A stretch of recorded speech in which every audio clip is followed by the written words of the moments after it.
Okay, so we're back in the shop on the truck project. We've got some exhaust bits and pieces. We're going to use that as well as some of the old stuff. We've got a steering link arm and a lifted dealio, some new shocks. I've already got some of the exhaust just stuck in there for fun. That's kind of what it's going to look like. Let's see if we can get... That's kind of what it's going to look like there. I'm going to mark this and smash it just a little bit there to get a little bit more room there with the 4-inch pipe. So our job now is we're going to disconnect this arm right here. We're going to take these bolts out, get that arm off, and get the new arm on there, and supposedly that's going to fix our severe steering angle problem. This sumbitch, we got one out. Oh, let's see here. Shed some light on the situation. We got one out. They're funny cone looking things. Oh, that one there looks like it's moved. Oh yeah. The middle one. The middle one is definitely moved. Yep. What do we got? Oh, we got some fun stuff over here. Yeah. This game. I like the sound of that. Fun stuff. Power. Lots of power. Oh, we're going to go from that. More power. More. This is what it was. From that to that on the exhaust side of the turbo. And the intake is a little bit bigger too. I don't think so. I think the intake. No, it's supposed to be bigger. Yeah, you look at the... Oh yeah, it is. Look at the blade. That's a 62 and this is a 58. Yeah, it is a little bigger. We've been working on getting these things out. And man, we tried everything. We went on the internet and there's this guy on there called Eric O. And he's got these magic pliers. What did you call that thing? Or the other thing that I used? Panther piss. Yeah, panther piss, but you had another name for it. I don't know. So basically, Eric O says these are magical pliers, and I'll be a sumbitch if they ain't. Actually, what we did was These guys are really hot. I heated that thing hot enough to actually, you can see where it started to puddle, right there. I actually got it to puddle a little bit, and then beat on it with the big dog. I beat on it with that guy, and boy, we heated it with that. We got the magic pliers from Eric O over there at, what's the name of that place? South Main Auto. South Main Auto. Because, you know, he told me once, personally, well, not personally, on his YouTube channel, he told me, he said, if I can do it, you can do it. You can do it. So that means if he says he can do it, I can do it. That means if I can do it, anybody can do it. And I did it. Well, we did it. I had Mike helping me.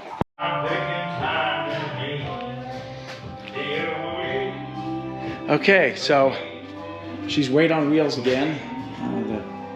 Let's go take a look. I did the steering arm. Had a little bit of butchery. I had to cut this in half.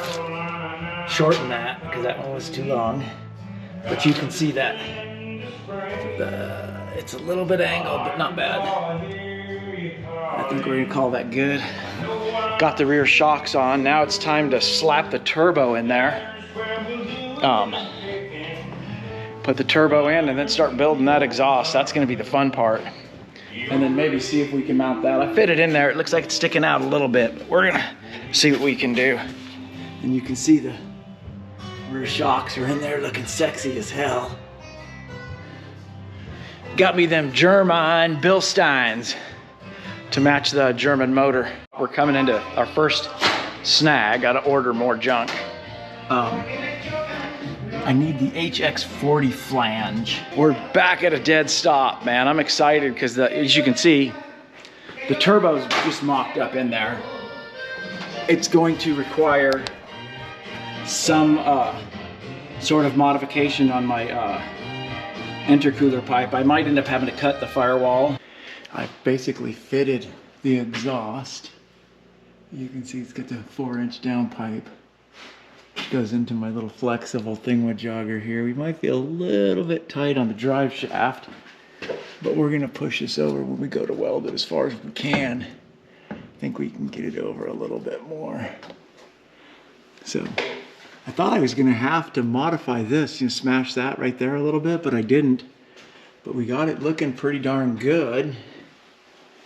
I just gotta make the piece to go between there and there. And that should be easy. Should be famous last words. You order a part, right? And sometimes they just take forever to ship stuff. I don't know what the deal is. And it seems like the only time shipping takes forever, or it goes, you know, it's supposed to be here 2 days ago, and it's not here when they say it's going to be here. The only time it does that is when it's like the last piece to hold up the project. I mean, it's not really holding up the project, but my oil drain line, which goes right up in there somewhere on the turbo and attaches right on that tube sticking out of the motor. That drain line, I ordered a kit, you know, to plumb it with an AN fitting and a, you know, flexible hose. And of course, you know, but whatever, it is what it is.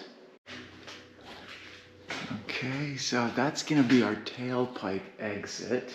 I should put a spacer. I got a spacer I'm gonna stick here to get that off of that cross member. And I've got, what I do with the spacers, you can see I take a cardboard and, you know, let's see here. Let me turn on the light. You can see I got my cardboard spacer there. Gets me up off of that. So build cardboard spacers to space that thing in there. Now I'm looking at doing a clamp right here. Ooh, this Texas town. So if I do a clamp here, right there, and it was Texas, or maybe I could do it there on the back side. That's kind of tight there though. Okay, so this is it.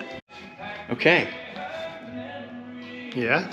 We're welding some stuff up. The good thing about living here, and I do all my exhaust work in the winter, because when I weld something and it's really hot and I want to work on it right away, I can just throw it in the snow and let it melt. Let it Cool it off a little bit.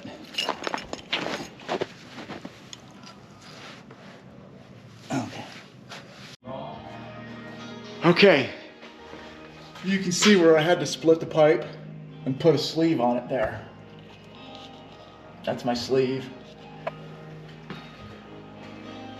Okay, so we got her welded in there. That washer there was where I was hanging my ground when I was doing some of the welding.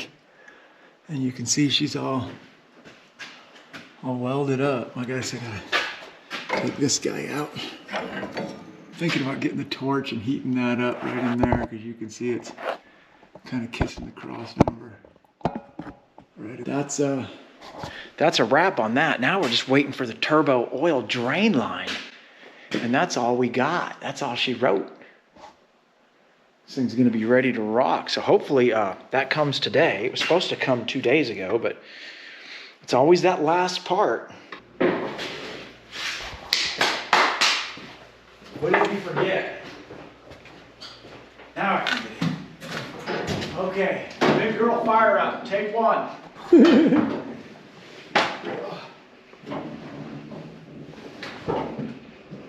Contact. Clear.